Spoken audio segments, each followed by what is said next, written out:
8টি বর্জনীয়র 1 নাম্বার, বিলম্বে ইফতার করবেন না কখনো। 1 নাম্বার, দেরি করে ইফতার করা নিষিদ্ধ। ইহুদিরা দেরি করে ইফতার করে।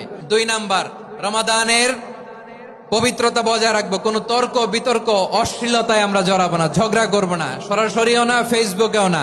4 নাম্বার, অপচয় করবো না। ইন্নাল মুবাযযিরিনা কানু ইখওয়ানাশ শায়াতিন ওয়া কানা শাইতানু লিরাব্বিহি কাফুরা। অপচয়কারী শয়তানের ভাই। আচ্ছা, 5 নাম্বারে রিয়া, লোক দেখানো ইবাদত আমরা করবো না।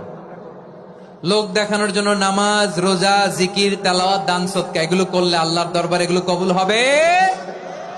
নাম্বার অনেক গুরুত্বপূর্ণ, ব্যবসায়ী ভাইয়েরা, ব্যবসা করেন কারা কারা হাত তুলে দেখান তো আমারে। মাশাআল্লাহ, হাত নামান।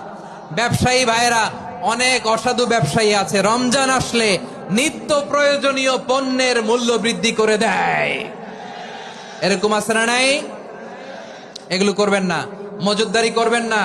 পণ্যের কৃত্রিম সংকট বাজারে করবেন না আপনি। 7 নাম্বারে সর্বশেষ কথা, অধীনস্থ যারা আছে তাদের কাজের চাপ আপনারা কমিয়ে দিবেন। কাজের লোক, ফ্যাক্টরির ওয়ার্কার, স্টাফ, তাদের প্রতি যদি রহম করেন, আপনার উপর রহম করবে কে?